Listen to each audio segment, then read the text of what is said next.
சஹீஹுல் புகாரியில் இடம்பெற்றிருக்கக்கூடிய ஹதீஸ்களை பார்த்து வருகின்றோம். அந்த வரிசையில் இன்றைய தினம் 121வது ஹதீஸை நாம் பார்க்க இருக்கின்றோம்.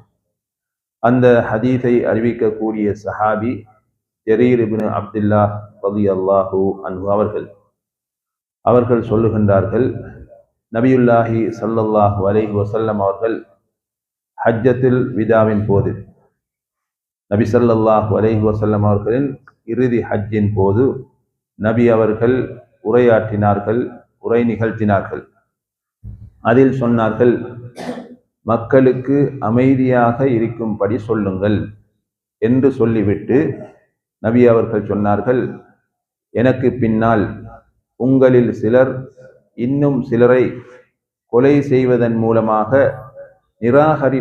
நிராகரிப்பாளர்களாக மாறிவிட வேண்டாம் என்று நபி ஸல்லல்லாஹு அலைஹி வஸல்லம் அவர்கள் சொன்னார்கள்.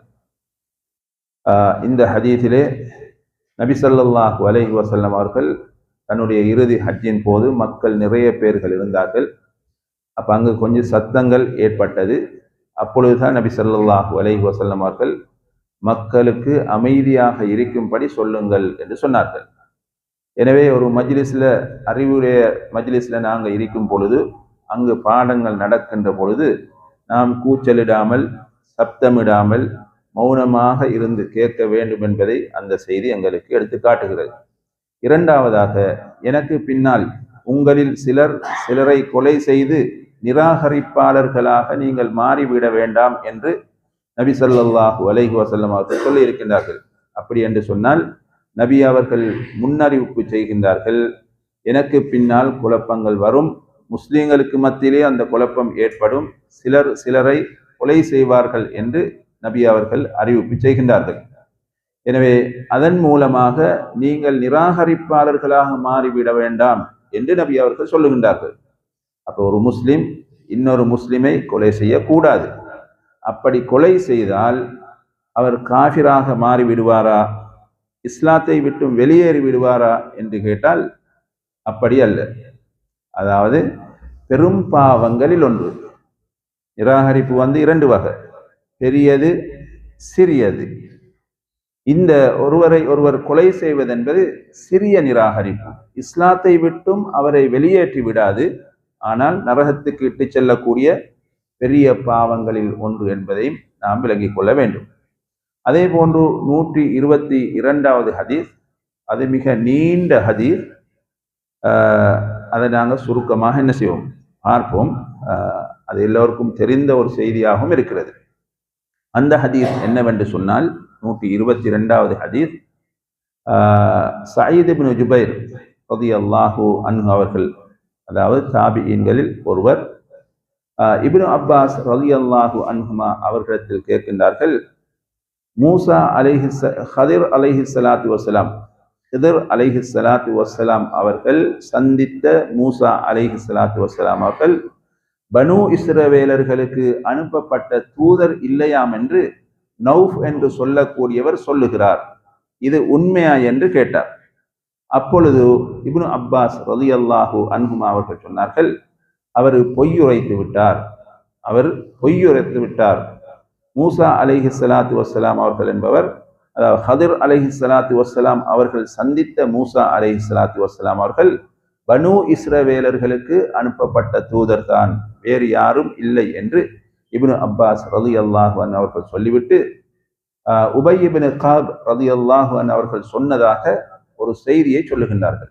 அவர்கள் என்ன சொல்லுகின்றார்கள், மூசா அலைஹிஸ்ஸலாத்து வஸ்ஸலாம் அவர்கள் பனு இஸ்ரவேலர்களுக்கு மத்தியில் எழுந்து நின்று ஒரு உபதேசத்தை நிகழ்த்துகின்றார்கள், ஒரு பயானை பண்ணுகின்றார்கள். அந்த பயானை பண்ணிய பொழுது அந்த சபையில் இருந்த ஒருவர், மூசாவே, உங்களை விட ஒரு பெரிய அறிவாளி இருக்கிறாரா என்று கேட்ட பொழுது மூசா அலைஹிஸ்ஸலாத்து வஸ்ஸலாம் அவர்கள், எனக்கு தெரிஞ்ச வகையில நான் தான் இருக்கிறேன், வேற யாரும் அறிவாளி இல்லை என்று அவர் சொல்லிவிட்டார். அப்பொழுது அல்லாஹ் ஜல்ல சுப்ஹானஹு வ தஆலா அவரை கண்டிக்க நாடி அவருக்கு சொல்லுகிறான், மூசாவே, உன்னைய விட ஒரு பெரிய அறிவாளி இருக்கிறார், அவரை நீ போய் சந்திக்க வேண்டும் என்று சொல்லுகிறார். அல்லாஹ் சொன்ன பொழுது மூசா அலைஹி ஸலாத்து வஸ்ஸலாம் அவர்கள் கேட்டார்கள், எப்படி அவரை நாம் போய் சந்திப்பது, அவரை சந்திப்பதற்குரிய வழிகள் என்னவென்று கேட்ட பொழுது அல்லாஹ் ஜல்ல சுப்ஹானஹு தஆலா மூசா அலைஹி ஸலாத்து வஸ்ஸலாம் அவர்களுக்கு அறிவித்தான், நீங்க ஒரு கூடையில மீனை எடுத்துக்கொண்டு 2 கடல்கள் சங்கமமாகும் இடத்துல தான் அவர் இருப்பார். எனவே அவரை சந்திப்பதற்கு ஒரு கூடையில மீனை எடுத்துக்கொண்டு நீங்க நடந்து போங்கோ என்று அல்லாஹ் ஜல்ல சுப்ஹானஹு தஆலா மூசா அலைஹி ஸலாத்து வஸ்ஸலாம் அவர்களுக்கு கட்டளையிட்டார். அப்பொழுது மூசா அலைஹி ஸலாத்து வஸ்ஸலாம் அவர்கள் ஒரு கூடையில் மீனை எடுத்துக்கொண்டு அவருக்கு உதவியாளராக யூஷா இப்னு நூன் அலைஹி ஸலாத்து வஸ்ஸலாம் அவர்களையும் கூட்டிக் கொண்டு 2 பேருமாக கடற்கரை ஓரமாக நடந்து போகின்றார்கள். அப்படி நீண்ட தூரம் போன பொழுது 2 பேருக்கும் கொஞ்சம் சவுப்பு ஏற்பட்டு, அதாவது கஷ்டம் ஏற்பட்டு அந்த 2 பேரும் ஒரு இடத்துல தங்கினார்கள். தங்கி கொஞ்சம் தூங்கினார்கள். பிறகு தூங்கி எழும்பி மறுபடியும் பயணத்தை மேற்கொண்டு செல்லுகின்ற பொழுது இடையில மூசா அலைஹி ஸலாத்து வஸ்ஸலாம் அவர்கள் அந்த மீனை கொஞ்சம் எடுங்க, நல்லா கஷ்டப்பட்டுட்டோம், சாப்பிடுவோம் என்று சொன்ன பொழுது அப்ப அந்த யூஷா இப்னு நூன் அலைஹி ஸலாத்து வஸ்ஸலாம் அவர்கள் சொன்னார்கள், நாங்க தங்கின இடத்துல மீன் அப்படி கடல்ல பாஞ்சி ஒரு சுரங்க பாதையும் அது ஏற்படுத்தி கொண்டு சென்றதை நான் பார்த்தேன். ஆனா உங்களுக்கிட்ட சொல்வதற்கு செய்தான் எனக்கு மறக்கடிக்க செய்து விட்டான், அதுதான் நான் சொல்லவில்லை என்று சொன்ன பொழுது, அப்படியா, அந்த இடம்தான் முக்கியமான இடம், அந்த இடத்துல தான் நாங்க தேடி போகக்கூடிய ஆள் இருப்பார் என்று மறுபடியும் அவர்கள் திரும்பி அதே வழியால் வந்து அந்த இடத்தில் வந்து சேர்ந்தார்கள். அப்பொழுது மூசா அலைஹி ஸலாத்து வஸ்ஸலாம் அவர்கள் கடலில் பார்க்கின்ற பொழுது அந்த பாதையால் நடந்து சென்று பார்த்தால் அங்கே ஒருவர் ஒரு போர்வையால் போர்த்தி கொண்டிருக்கிறார், ஒரு மனிதர். அவருக்கு மூசா அலைஹி ஸலாத்து வஸ்ஸலாம் அவர்கள் சலாம் சொன்னார்கள். அது என்ன, என்கிற ஏரியாவில் இல்லாத ஒரு புதிய ஒரு அறிமுகம் ஒன்று என்று சொன்ன பொழுது அப்பொழுது மூசா அலைஹி ஸலாத்து வஸ்ஸலாம் அவர்கள், நான் அல்லாஹ்வினால் அனுப்பப்பட்ட தூதர் மூசா என்று சொன்னார். அவரும் பதில் சொன்னார்.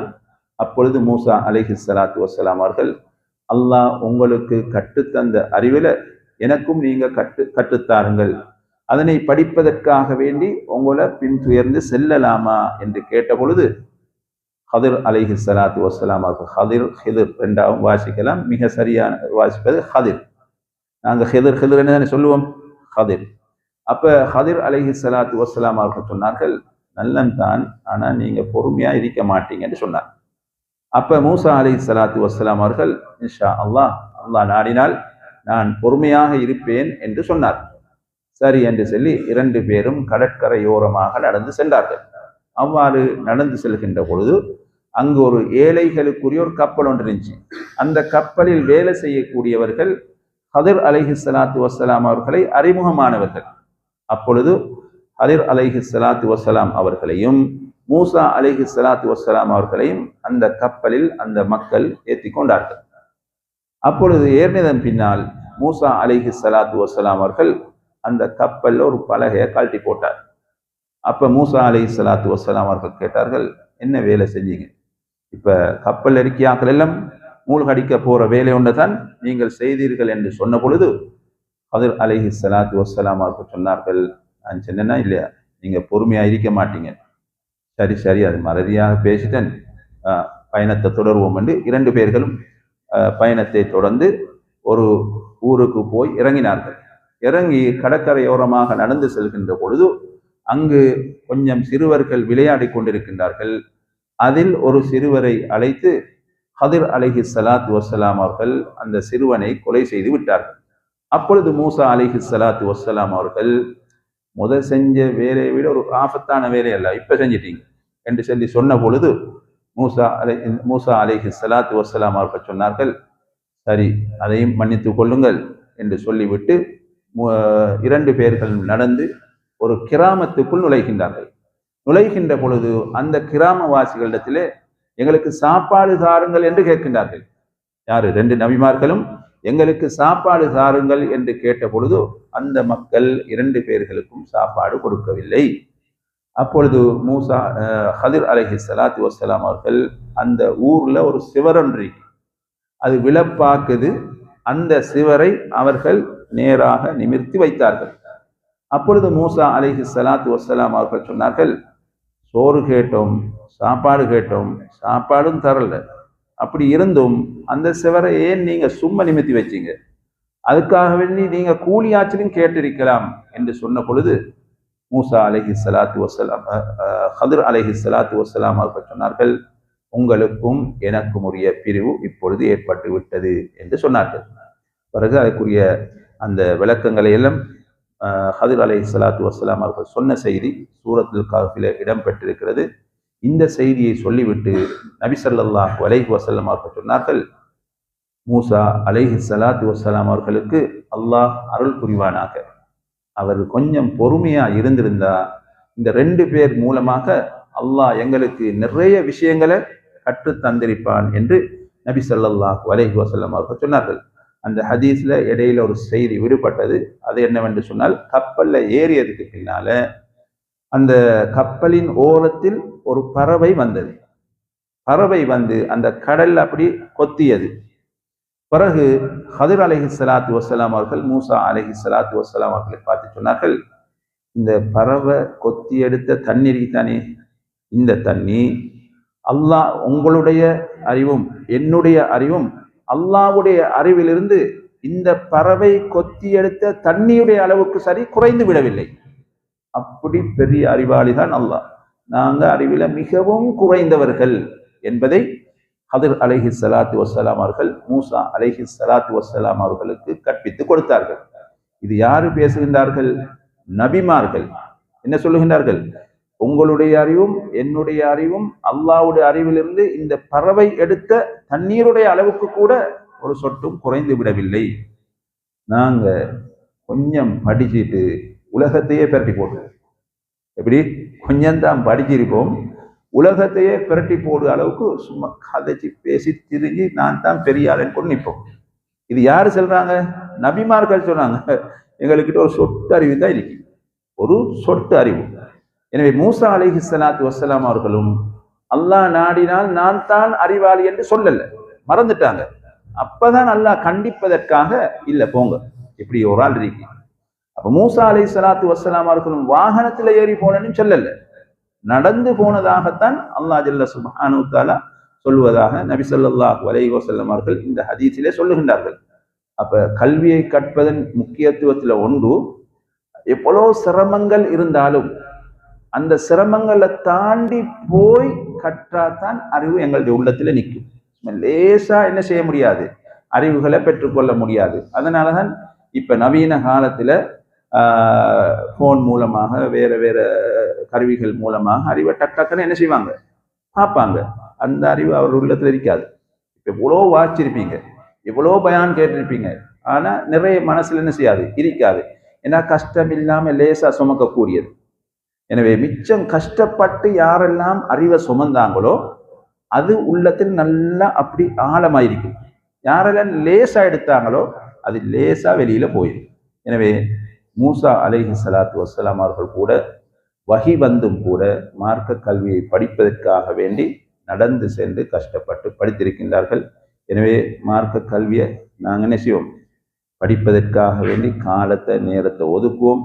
கொஞ்சம் இருந்து என்ன செய்வோம், தனிமையில நாங்கள் வாசிக்கணும், படிக்கணும், குர்ஆன கருத்துக்களை பார்க்கணும். இப்படி என்ன செய்யணும், இப்படி செய்கின்ற பொழுது அல்லாஹ் ஜல்ல சுப்ஹானஹு தஆலா எங்களோட இல்முல அபிவிருத்தியை ஏற்படுத்துவான். அப்படிப்பட்ட இல்மை படிக்கக்கூடிய மக்களாக அல்லாஹ் என்னையும் உங்களையும் ஆக்குவானாக. சுப்ஹானக அல்லாஹும்ம வபிஹம்திக.